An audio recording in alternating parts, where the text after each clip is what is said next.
I love Mohammed, I love Hanuman, I love Mahakal, I love Shri Ram.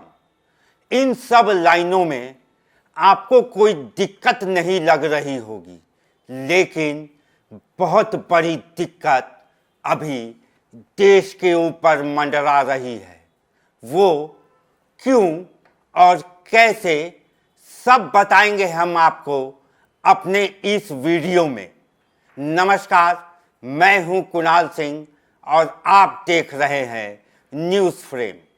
पूरे देश में आई लव मोहम्मद ट्रेंड कर रहा है।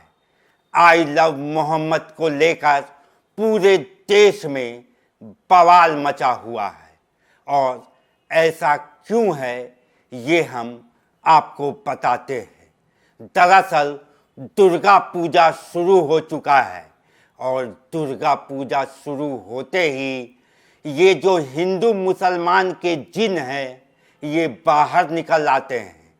ये कोई नई बात नहीं है, ये हर साल किसी न किसी बहाने हमारे और आपके बीच हिंदू मुसलमान वाला जिन मंडराने लगता है। ज़रूरत है सतर्क रहने की, ज़रूरत है आपसी सौहार्द बनाए रखने की, क्योंकि इनका मकसद ही है हिंदू और मुस्लिम आपस में लड़ें और ये आपसी सौहार्द बिगाड़ पाएं। दरअसल मामला कानपुर से शुरू हुआ। कानपुर में 5 सितंबर को 12 वफ़ात के दिन, जिस दिन प्रॉफेट मोहम्मद का जन्मदिन होता है, उस दिन एक जुलूस निकाली गई। जुलूस जो कि प्रॉफेट मोहम्मद के जन्मदिन पर पूरे देश में निकलता है। 12 वफ़ात का ये जुलूस कानपुर के रावलपुर थाने का सैयद नगर से निकाला गया। जब जुलूस निकला तब पुलिस प्रशासन पूरा मुस्तैद था, लेकिन जुलूस के दौरान एक टेंट लगाया गया था और टेंट के ऊपर आई लव मोहम्मद का पोस्टर भी लगाया गया था। जिसके बाद से कुछ हिंदू संगठन वहां पहुंचे और उन्होंने कहा कि ये नया ट्रेंड और ये नई परंपरा आप शुरू नहीं कर सकते। दरअसल कानपुर में सिर्फ परंपरागत जुलूस निकालने का ही ये परमिशन प्रशासन के द्वारा दिया जाता है। तो हिंदू संगठनों का कहना था कि ये परंपरा के विरुद्ध है। प्रशासन जब माहौल टेंस होता गया तो प्रशासन बीच में आकर दोनों को समझा बुझाकर मामले को शांत कराया गया।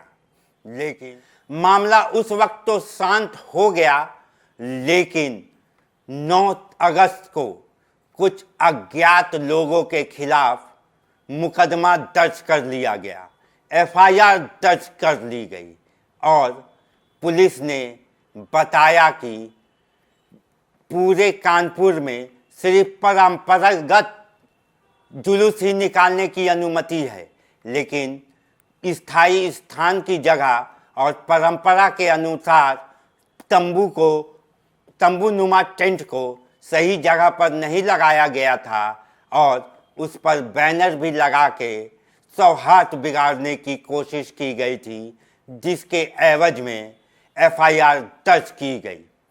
धीरे धीरे ये मामला पूरे भारत में फैल गया। अभी गुजरात हो, महाराष्ट्र हो और अब झारखंड हो, ये पूरा मामला आग की तरह पूरे देश में फैल गया। हिंदू संगठन आई लव हनुमान और आई लव महाकाल का पोस्टर लेकर सड़कों पर घूमने लगे और गुजरात में गरबा के दौरान कुछ पत्थर चलाने की भी वारदात सामने आई है और पुलिस को काफ़ी मशक्क़त करने के बाद यहाँ पर स्थिति को काबू किया गया है। महाराष्ट्र में भी कुछ लोगों के खिलाफ एफआईआर दर्ज की गई है। मुस्लिम समुदाय इसे लेकर आई लव मोहम्मद का पोस्टर लेकर निकल रहा है, तो वही हिंदू आई लव महाकाल का पोस्टर लेकर सड़कों पर निकल रहे हैं। लेकिन न्यूज़ फ्रेम आपसे अपील करता है कि इस तरीके की भावनाओं, आपके भावनाओं को जो भड़काने की कोशिश कर रहे हैं, उनको उनके मकसद में आप कामयाब ना होने दें। हर दुर्गा पूजा के समय ही ऐसा क्यों किया जाता है, ये सोचने वाली बात है। ईद के दौरान या मुस्लिम पर्वों के दौरान ज़्यादातर स्थिति खराब नहीं होती, लेकिन हिंदुओं के पर्व के दौरान स्थितियों को बिगाड़ने की कोशिश होते रहती है। इसलिए न्यूज़ फ्रेम आपसे अपील करता है कि आपसी सौहार्द बनाए रखें और सोच समझकर ही, चाहे वो सोशल मीडिया ही क्यों ना हो, अपनी प्रतिक्रिया दे। इस सारे विवाद में आप ये समझ सकते हैं कि ये आई लव मोहम्मद और आई लव महाकाल का मामला सिर्फ नहीं है। हमारा देश एक सेकुलर देश है, जिसे जो मर्जी उसको वो लव करे, चाहे वो मोहम्मद हो चाहे वो महाकाल हो। इस पर कोई एतराज़ नहीं होना चाहिए।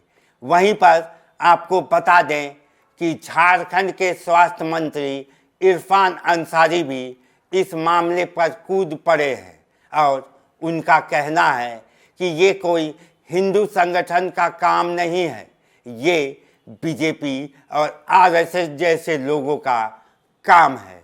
लेकिन जिस तरीके से आनंद फानन में इसमें हिंदू समुदाय हो या मुस्लिम समुदाय हो अपनी प्रतिक्रियाओं को दे रहा है, उसमें हम अपील करते हैं कि सोच समझकर अपनी बातों को सही प्लेटफॉर्म पर रखें। अभी के लिए बस इतना ही। देश, दुनिया और झारखंड की आवाज़ को बुलंद करने के लिए आप देखते रहिए न्यूज़ फ्रेम।